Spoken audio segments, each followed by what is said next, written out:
Estamos en clave mediática para conocer la actualidad que hace noticia en nuestro planeta. Un análisis de la realidad, esta realidad que intentan reflejar los diarios, los portales, las redes sociales y también los diversos y variados canales de comunicación. Vamos a empezar con las portadas y esta de Granma que da cuenta de la felicitación del presidente de Cuba al presidente de China, Xi Jinping, reelegido al frente del Partido Comunista de China. Más adelante veremos más información, un importante evento en el 20 Congreso del Partido Comunista de China, que ha concitado la atención de toda la comunidad internacional. Y por primera vez en Cuba, el Encuentro Internacional de Partidos Comunistas y Obreros, que se desarrollará del 27 al 29 de octubre en el Palacio de las Convenciones de Cuba.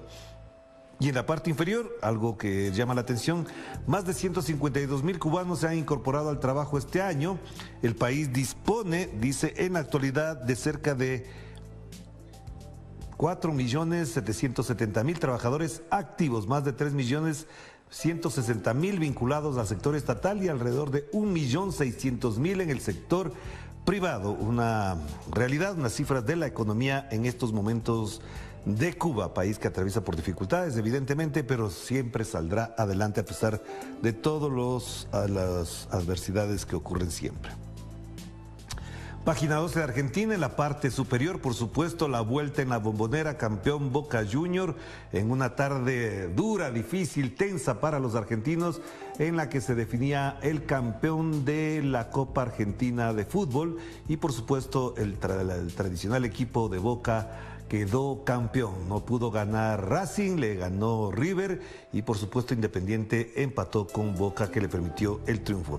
Y en la parte central, la Corte Suprema reaccionó con pocas horas frente al proyecto para que los jueces pierdan el privilegio de no pagar ganancias, pero lleva 52 días sin responder a los reclamos para que se refuerce la investigación del intento de asesinato de Cristina Kirchner. Con escasos recursos, la lentísima labor judicial no consigue avanzar sobre los puntos clave de financiamiento y de las relaciones políticas de los detenidos. Por eso se señala ahí está la imagen de los jueces de la Corte Suprema, los puntos ciegos de la investigación. Hay que estar atentos con esta realidad, que además los medios argentinos en general tratan de desvirtuar, desviar y dejar por fuera de su agenda noticiosa de importancia, cuando si hubiese sido otro presidente, obviamente sería una investigación a fondo de los propios medios de comunicación. Los medios ahí sí, calladitos. Y esta fotografía da cuenta de lo que ocurrió este fin de semana en Ecuador. Se sigue sintiendo la erupción lenta del volcán El Cotopaxi.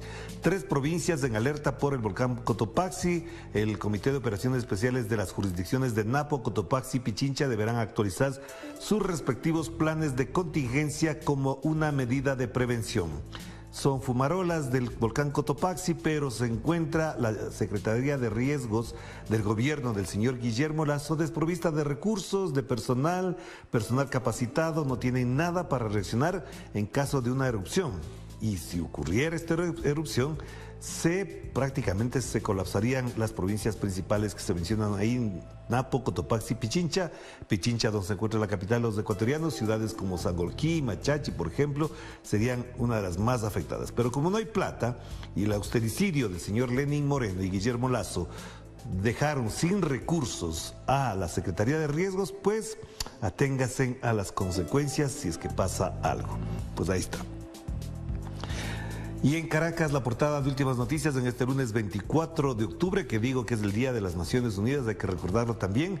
Mirandinos decidieron a dónde van los reales. Votaron para escoger las áreas en las que se invertirán 500,000 bolívares del erario de Miranda. Una participación activa y popular para definir el futuro, los recursos con los que se manejan en los presupuestos de ese estado. Y acá, entrevista a Ramón Grossfogel, uno de nuestros habituales entrevistados en Enclave Política, dice: Maduro es el único presidente que llama a la descolonización.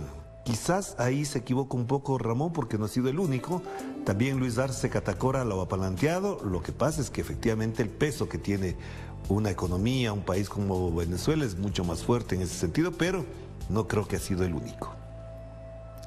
En la portada de la Jornada de México, el peso mexicano entre 5 divisas emergentes que ganan ante el dólar frente a la realidad que tiene en este momento la economía y que la semana la describió y la denunció adecuadamente el presidente de Colombia, Gustavo Petro. Divulgan reportes sobre los mercados, buenos ingresos por exportaciones y remesas en el año, principales razones, según los especialistas, para que el peso esté entre las 5 divisas emergentes que ganan ante el dólar. El rublo encabeza la lista por el incremento mundial en los precios de las materias primas. Si ustedes creían que con la guerra en Ucrania, Rusia iba a caer, pues ahí tienen la realidad en cifras. Dato mata relato, como se dice ahora normalmente. Y pasamos a los portales informativos. Organizaciones bolivianas realizarán movilizaciones nacionales en contra del paro en Santa Cruz. Manifestaron que el paro opositor no es legal ni constitucional. Denunciaron acciones de amedrentamiento, racismo y golpes para imponerlo. Y a la cabeza de este intento nuevamente de desestabilización se encuentra el señor Fernando Camacho, golpista, con Yanine Áñez a la cabeza hace 3 años, más o menos por estas mismas fechas ocurrió esto y obviamente vuelven sobre lo mismo. La derecha no se cansa, no acepta la democracia. Y en Costado Derecho, información de última hora. Presidente mexicano resalta la importancia de la política social. El presidente del Perú, Pedro Castillo, destituyó al ministro de Salud por supuestos actos de corrupción.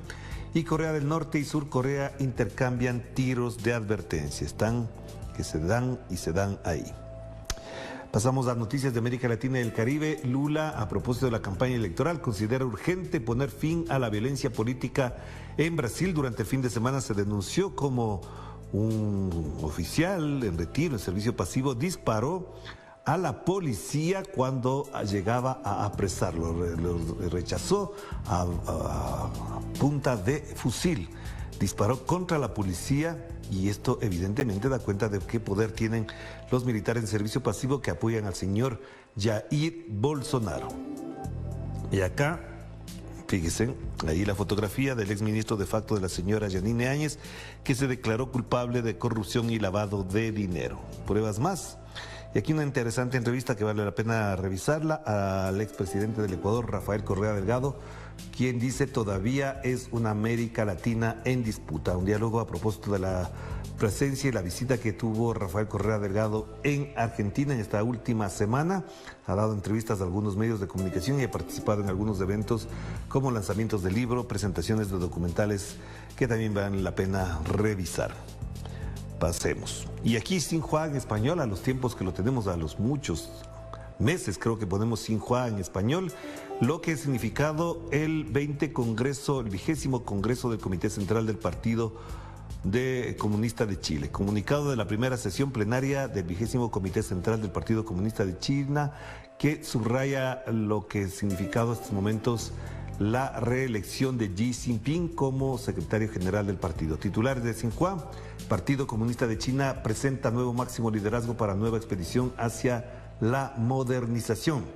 Xi Jinping se reúne con los delegados del Congreso y Xi Jinping elegido secretario general del Comité Central del Partido Comunista de China, según el comunicado.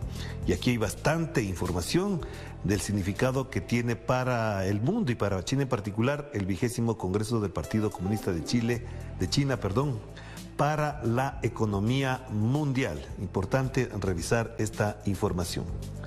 Vamos cerrando entonces con portales informativos. Rishi Sunak se convierte en el primer favorito en la carrera a primer ministro británico después de la renuncia de la primera ministra, que la semana anterior renunció con todo lo que implica eso, porque reconoció que no estaba preparada para este cargo en las circunstancias que vive Gran Bretaña. Rishi Sunak sería el primer favorito en la carrera a primer ministro británico. Hagamos la pausa, enseguida volvemos.